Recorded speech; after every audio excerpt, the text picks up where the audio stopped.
Thank you. So, are we the last or are we the beginners of a evening which is going to be good evening now? Anyway, so we'd like to make it as entertaining as possible, much less informative, so that you guys don't get sluggish as the day end. And this is about loyalty.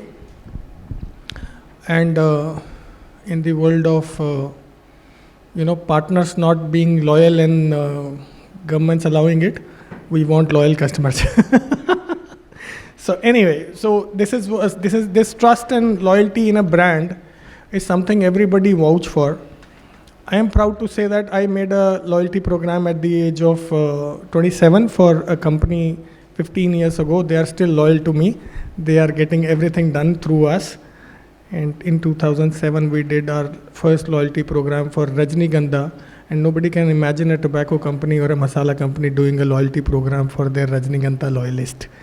But of course, the then senior vice president, who actually made a tagline which was like, Fena hi lena, thought of a loyalty program and created our club.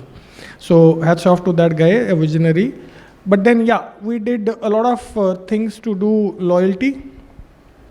So create a club, ask people, somehow, gratify people for loyalty has actually given the light or the shine because of this credit card industry. And that came from, of course, this capitalist market, which we also want to, US, where if you don't want to consume, I will give you the offer. If you don't want to consume, I'll give you the loyalty program, or I'll benefit you in this way or that way so that you get addicted to something. So therefrom it started, and today it started from one financial domain or from credit industry or from e-commerce, then now it became part of something called Royal Enfield. I mean, I'm surprised that Royal Enfield is also giving loyalty or, finding loyalty in their customers, because there are many, many customers who are keeping the bullet from 25 years, 20 years, 16 years. That's also, in a way, is the loyalty to the brand. How this is done? We will discuss it all amongst all the elite panelists who has spent, a good lifetime into understanding customers' psyche into the loyalty program. But because we would like to start with how this entire loyalty program psychology works. How a brand thinks of gaining the loyalty and what is the psychology of a customer. I would like Sandeep, who is also 20 years into the trade for, in also in a vulnerable industry where there is no loyalty at all. So how he drives the customer. So Sandeep, sir, up to you. Hi everyone. So psychology, interesting topic when it comes to customer loyalty as well, or the loyalty programs that we see. So why would somebody pick up a loyalty program? Few foremost things that come into picture. First, psychological stuff is a law of reciprocity. So if somebody has read Robert Cialdini's book on influence, a law of reciprocity is something like, if I've done something for you, you will try to do something for me. So if somebody provides me a discount, then I feel a moral obligation on back of my mind that I need to do something, which is given increased business to the same program or the same brand. So reciprocity becomes the first channel or the psychological channel that you opt for. Second would be a social proof. I am part of this elite group that has this kind of program. Let's say if I want to get access to golf clubs, and Prithiman Erswali was telling me that one of his card has access to about 1700 golf clubs. Now, that is a prestige or a social thing which I can go and tell my friend Deepak, you know what, I have this card which gives me access to all these things. The third psychological thing that comes into picture is gamification, or the next reward that I'm going to get. Many a times when we are doing something and we anticipate, okay, if I do a little more, I'll get into the next level. And there are many loyalty programs which just take that nag and make you go up one level over the other and the other. The last, in my opinion, would be a loss aversion, which is that you will lose these points or they are expiring by X date. So you tend to make additional purchase before the expiration of that program or the expiration of those points, which adds to another generated loyalty or again brand usage that come into picture. I hope that answers. Yeah, so I will also take few more points from Pritiman, because he actually comes from that industry where loyalty program, joiners, their purpose is also very, very relevant. But at the same time, how do a brand actually ensures what are the key drivers to run a successful program? So of course, status is one thing, discounting is one thing, and benefits are one thing, but do you really engage with people? Are they able to relate to you? What are the key drivers? So Pritiman, your inputs are also required from the psychology standpoint. What is the psychology? Why people join, and what is a successful program from the brand side also? Thanks. Thank you so much, Hemant. Taking a cue from what Sandeep said, if you look at it, so let us understand who is a customer. Customer could be in the credit card industry, in the e-commerce industry, in the healthcare industry, in whatever form and shape. What is the customer looking at? The customer is looking at, is this transaction valuable for me? The customer is looking at, when I'm doing this transaction, is it safe? The third thing is ease of an access. And fourth thing is, if I'm getting rewarded after that event, what will bring me back to that product again, right? So from an organization standpoint, these are the 4 barometers which you're looking at when you're constructing a reward and a loyalty program. Now, when you're doing that, today there are 3-4 things which is very important. In the Indian landscape and also in the global landscape, are you regulatory compliant? Because that becomes a very important aspect when you're frameworking that thought process. The second bit of it is that if you are able to build that construct, how are you using your data? So every organization is sitting on zillions and trillions of data sets, and every organization is working on creating a particular product type and a to the channel. Now, the inaction will be the first fail program. So a company which is not thinking about a loyalty program or the way to get its customer back is the first fail program for me.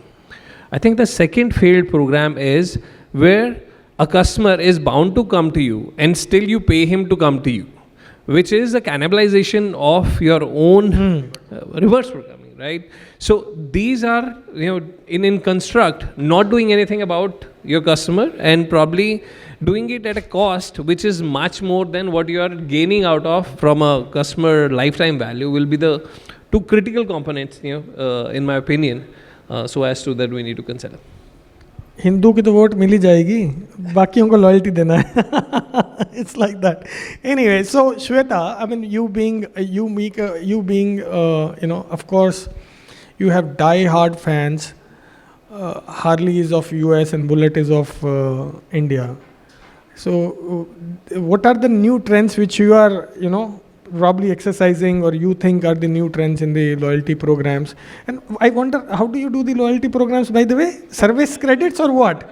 Yeah. कि वो जो तार बदलनी है वो वाली जो बड़ी difficult होती है, that is getting in the what? So if we speak specifically about the automobiles brand, how they do the loyalty program, what is the trending in automobile space. So as my colleague was mentioning, that you should know when you need the loyalty program, and you should also know when you don't need the loyalty program to get your customer back.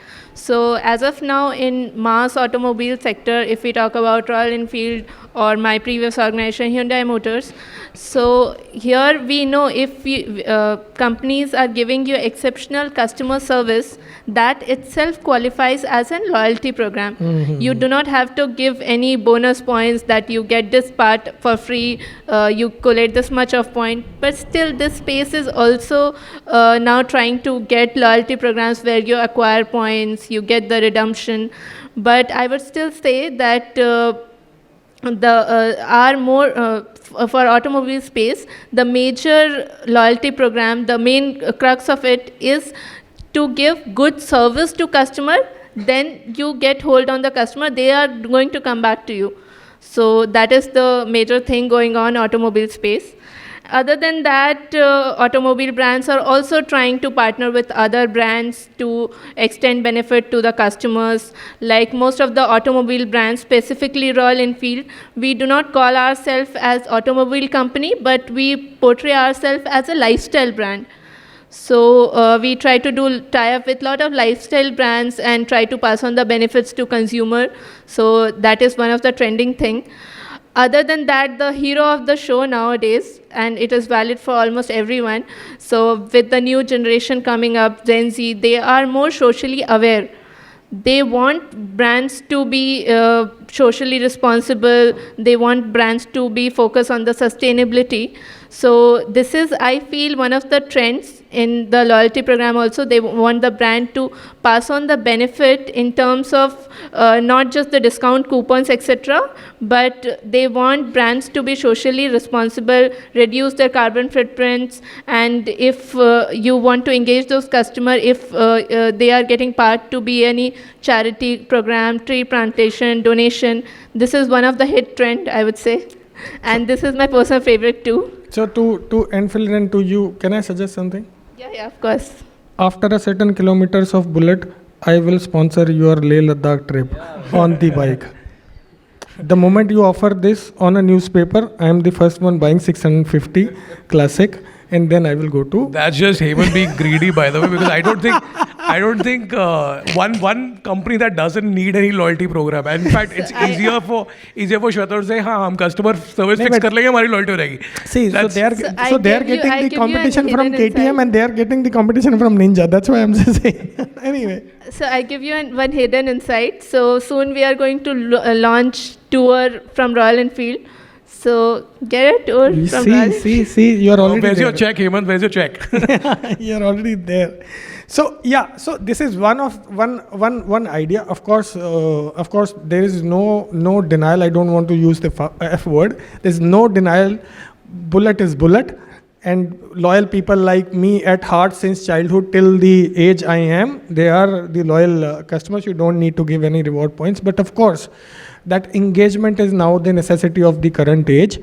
But at the same time, like for you and your business, some trending or some out of the box loyalty program is supposed to be created. I just wonder that, at each company, whether it is a finance company, whether it is a credit card company or a automobile company, is gamification the next thing for loyalty programs? Is gamification and tech are going to engage beyond the trending aspect of the, loyalty program? Angad, I would like you to respond on this. Sure. Thanks, Hemant, for the question. I think it's not just another way, gamification and technology in loyalty. It's the only way. With the reducing cost per customer that you'll be able to spend now, will be only quantified by gamification, because the growing Gen Z, like they say, they have all the more limited attention span, right? How do you catch their attention? How do you retain their attention? With so much media available out there, how can you ensure somebody stays on your platform or thinks about your brand? Because the influx of information that they're getting is too huge for anyone to manage. So let's say if you're able to get 15 seconds from a customer in a day, can you turn into a minute? And that can only happen with gamification.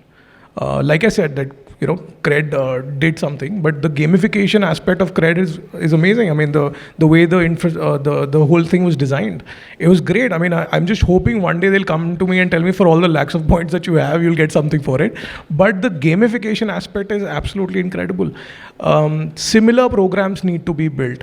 In fact, with the emergent technologies like AR now, the one way I can think of any brand coming up and making chasing virality on social media somehow, that can happen through AR. just have some sort of content created with like a filter of your brand, and then try to chase that virality. People are sharing, and people are also using the same filter on their pictures. Or maybe location based. Let's say location based is another way where like Pokemon game did, right? That they made a location based game. Now think about creating sort of like not an exactly game like that, but a gamified version that if somebody comes in front of my store, if somebody comes in front of my branch, click a picture with the location and you get certain points or discounts or something or a mention.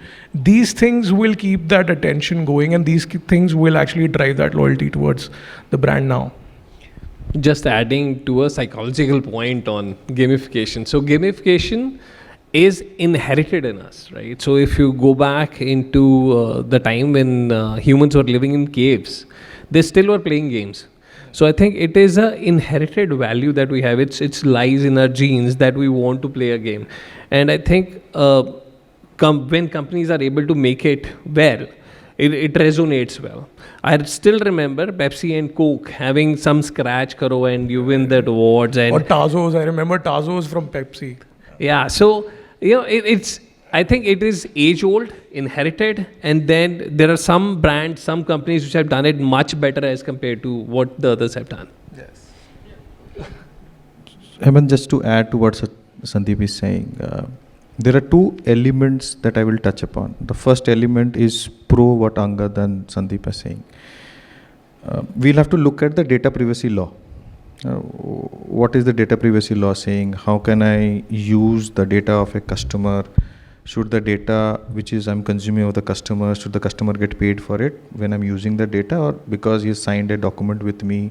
How do I engage with the customer, and how do I use his data to push it back to him? So for example, if at 7:30 in the evening Shweta is moving out of her house in a car on a road which is golf course extension and golf course, and I know that she has dinner at 5 places in that area, should I be able to push a notification through a gamification app asking her to go to these 5 restaurants? These are the offers you've got on the credit card that you're using. That is one way of looking at a model. The other way of looking at a model is, where is my existing mass today going to be in India? And I'm just giving an India specific example. Is it going to be tier 1, tier 2 or tier 3, tier 4? If the segment of the customer changes, can I change the gamification model, or should I look at other alternatives to get those people who are new to a lot of things, new to credit, new to bank? And if that portion of the population is around 45%, how do you use a loyalty program there? And what should be the design element? That we are not thinking. We are always thinking about the progressive side of the society. We are not thinking where the data is not going to be consumed the way we are using it. That is not Insta, that is not YouTube, that is not data where you have to use it to watch a video. It is beyond that. It is making money.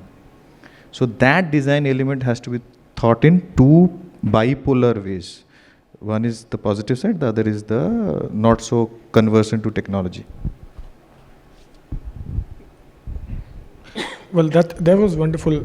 So I before I go further, see, like for each business, a credit card loyalty program, 20 years we are into it.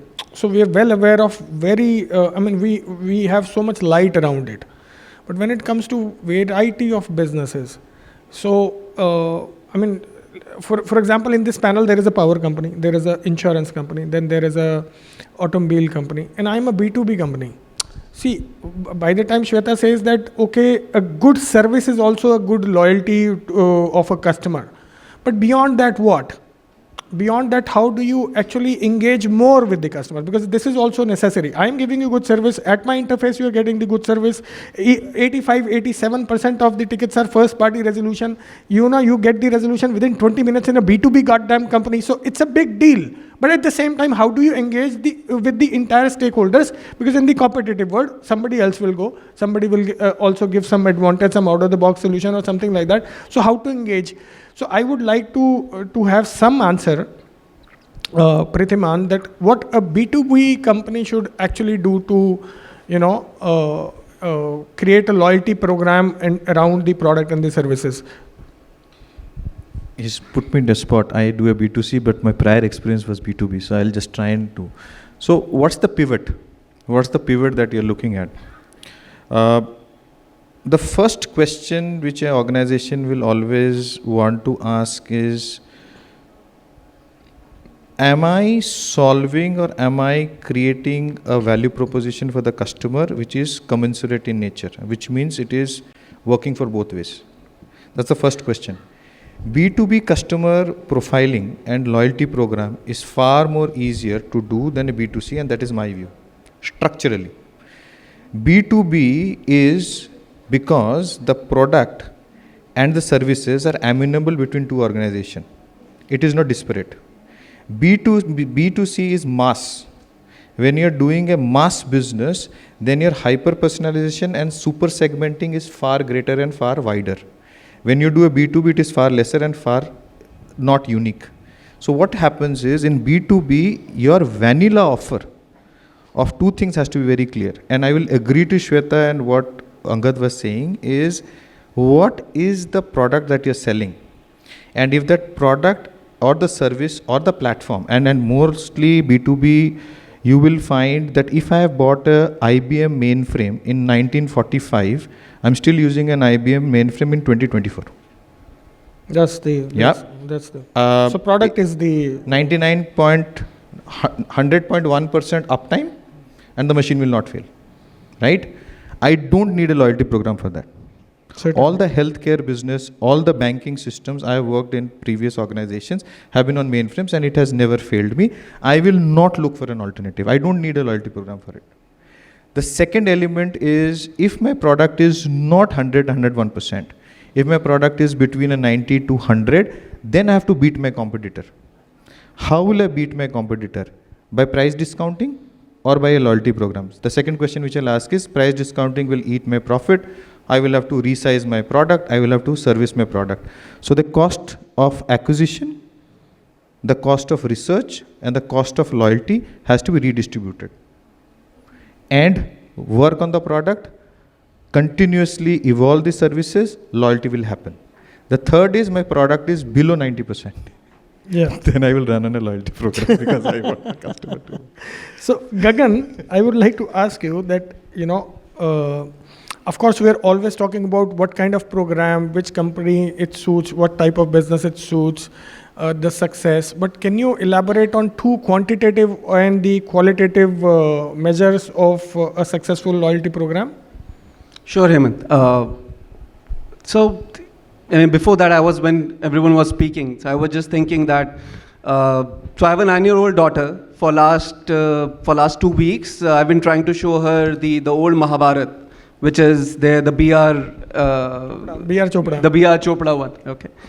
And now for last 20 minutes, what I have been thinking in my mind is the epitome of loyalty which we saw in Mahabharata. Okay. Anyone wants to raise a hand and say who was like the most loyal entity or individual in Mahabharata? Bhishma Pitama, na? All right. So there was one Bhishma Pitama. Kern, excellent. Okay. I was of Samay. मैं समय हूँ.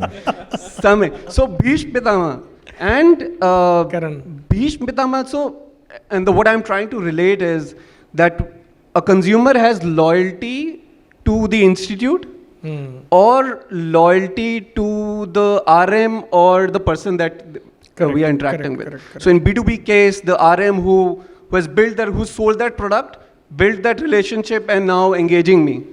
So that's why. ऐसे ही पूछ लिया था 0% attrition rate है sir. आपने मेरे को लास्ट में पूछना है तो मैं तो बोलूँगा. So it was just an analogy which I was trying to bring. But when it comes back for a loyalty program, I think that so quality measures and quantitative measures. Very difficult to put a quality measure. I'll not even stick my neck out and say that these are the quality measures. Because every quality measure will be a quasi-quantitative and someone will say this can be measured like that. So I'll not do that. In my view, a quantitative measure, there's one most important quantitative measure, which is one LTV that customer is bringing. The lifetime value which that customer is bringing to the brand. Okay. Now, we spoke about different kind of industries. So there are high engaging industry like gaming, retail, e-commerce, maybe mid-engaging where we have automobile which you drive daily, but to engage with the manufacturer you need twice a year or once a year. And they are extremely low engaging, which is healthcare, that maybe hospital you want to go once in 3 years, health insurance, life insurance, which you don't want to engage, which you will pay, but say, God forbid, claim na lena pade. Yeah, let me pay. So there are different LTV measures. There are different ways to calculate that, and that's where its relevance brings. The second most important metric becomes the retention or the repeat business. LTV and retention, these are the two most important metric which defines quantitatively whether there is loyalty or no loyalty in your business. And maybe just want to add one last point, that whenever we talk about loyalty, we immediately jump and our mind starts thinking of a loyalty program. Okay? Loyalty is not about only a loyalty program. It's about building that stickiness and loyalty mindset. Like my colleague just shared, that it's about, which starts with hygiene, that giving the right service. That if I'm going to a restaurant, it should be clean, I should get the food. People dancing on my birthday, it maybe comes at a later level of hierarchy in Maslow. So these are the different levels which we should adhere to. To begin with, the touch points, number of engagements in those touch points, then the retention, and then the LTV of that person is the quantitative measures. And on the quality side, if the customer is able to bring you some referral, or always talking about you in some sense here or there, or also giving you feedback time and again, bad or good, doesn't really matter. That also in a way is a qualitative measure. Yeah, so again, but someone will say, my data team will come and say that you can say how many referral you are generating, what is your pitch rate, what is your referral. So again, that's what I said, I will not get into the quality space. Correct. But on a day when, like you mentioned, that we can take shots, but let's say when I'm emotional, then maybe there are two things which I'll bring in. That when the activities which I'm doing, so see, loyalty is a behavior which customer or stakeholder represents. Right. Behavior is by the action which the entity or the individual has happened. Okay. Right. So if I have taken some transactional actions, which is I've given cash back, or momentarily I am doing certain calls, engaging only for a short period of time, somewhere on back of my mind I know that this loyalty is because of a short-term transaction campaign which I did, which is not it's not commercially viable for me to do lifetime. Okay. Versus when there is loyalty represented by customer, where they say, like Angad said, that Vistara. Maybe it's triggered with the commercial aspects, but now even if it drops by 20%, he will stick to that because there is a muscle memory which has been built, and he has become loyal to the brand. So from a qualitative standpoint, the moment I move from a transaction to more emotive association with the brand or individual, sentimental, that's where that will be a key measure over there. If we can engage on the sentimental side of a customer, then that's the qualitative. But Correct. Then I will not leave you just like that. With your excitement, I would like to ask you how feedback and NPS can really help in gauging a loyalty program, or the loyalty programs are necessarily going to get the NPS score, as a relevant figure or as a relevant count or a counter. So yeah. Again, a topic very warm and close to the heart, but just to keep it short. We have all the time. It shows 3 minutes. So I hope this one is actually really important. That's also, it's kept in the last because it's the climax. But at the same time, net promoter score is what everyone is driving in the company, right? In the end. Now, if your loyalty program, NPS becomes the gauging factor, then how? It's really going to be helpful for everyone if we spend about 5 minutes onto this. Sure. So I'll say NPS/CSAT/VOC, any and every customer listening program which we have, it will tell us a pulse. There are two things which tell us. So whenever we talk about this program, I'm often asked, and I ask my peers, in terms of what benchmark you have in a certain process. I am at 60, you are 80, what you are doing, etc., etc. Now, after working on this program for 3-4 years, I've realized it's the worst question which I ask to anyone, which is that what score are you at and what score am I at? It does not matter at all. It just matters where, if today I'm better than yesterday, and for that your score should move from where were you in the previous time period. We need to stop comparing our scores with anyone to see whether I am more loyal versus my brand enjoys more loyalty versus another brand. So coming back, again, different ways to do that. One, from a data standpoint, we look at if there are 100 NPS respondents and let's say 60 are promoters, do they give repeat business to us? Have they renewed? Is there a repeat pattern on them or no? And we see a significant difference that promoters are 80% more loyal repeat customers versus a detractor. Okay, so then I know that my NPS is the right representative, and it's also a leading indicator. The repeat business or where a customer leaves, we get to know only when the customer leaves. But if my customer, let's say on customer service, is giving me a score which is a detractor, so at that instance we know that customer is not happy. So when the opportunity comes, the customer might detract. Let me raise it as a flag and work towards it. So again, so NPS is more of a mindset that you get the scores, it gives you the direction, and then use these real-time triggers. There are various tools in the market which give you sentimental analysis, whether the person is angry, happy, or frustrated. Those are the emotions which now come up with various NLPs which providers do. So yeah, so that's one of the ways to use NPS in this space. I'd quickly like to add something here. I was talking about it at an event yesterday as well. So I think very rightly said everything that you said. But I think with the changes that are happening recently, I think हमें NPS का formula ही change करना पड़ेगा because the promoter minus detractor over total number of samples doesn't work anymore. I'll tell you why. Because 100 positive responses on your platform, one bad response on social media, it obliterates your reputation. So what do? These are the tools that you use, the sentiment analysis, and then the alert mechanism that you set up, like online reputation management.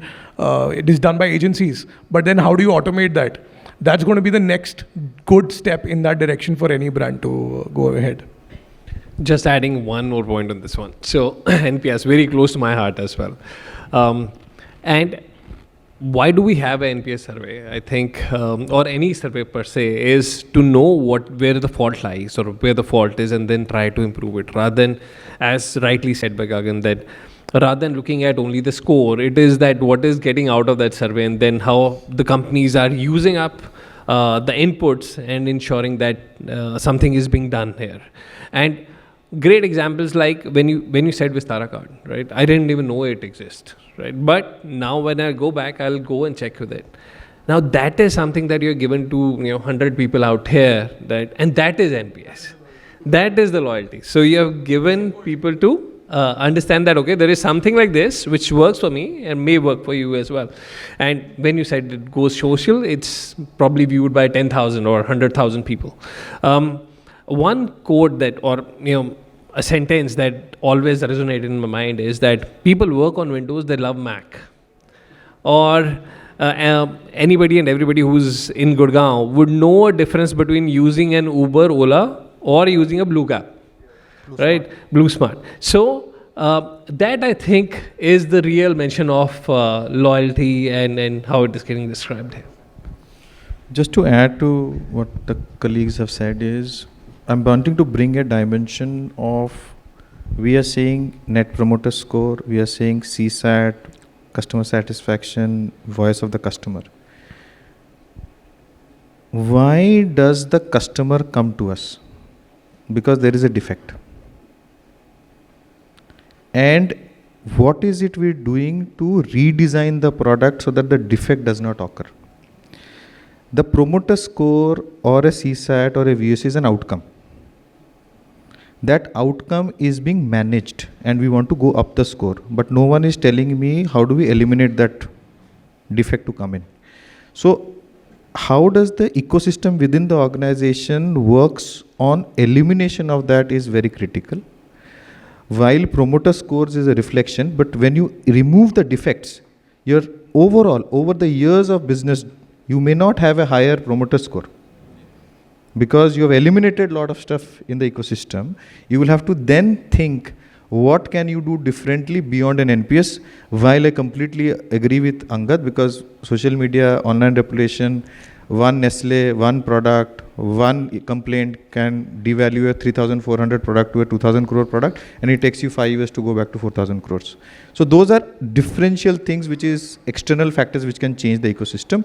But internally, when you're measuring that, you have to ask those fundamental and difficult questions within the organization, because only customer experience, customer service can't change the organization. Customer experience is owned by every function, from sales to marketing to every other department within the organization, and everyone has to come under one roof to agree that the customer is first and whatever he is saying is truth, and we need to solve for it. Certainly. So ultimately, it's about not CSATs or the NPS scores or anything else. First thing first, it should be your product. Second is the service which you associate with it. The third is that your engagement with the customer, whether you are listening to him, then when you are preemptively responding or you are reacting that decision. So all these things factor to a good loyal customer. Loyalty programs are just the cherry on the cake, but cake is the product, service, and the engagement with the customer. Am I the last? I would like Yeah, to add one ma'am, more yeah. point. One more pillar is communication. The Engagement, effort you yeah. put in designing any loyalty program, 100-time effort is required in communicating the same exactly to the customer. Exactly. So that he yeah. can understand and we can have a better reach out of that program. So communication plays a vital role in that.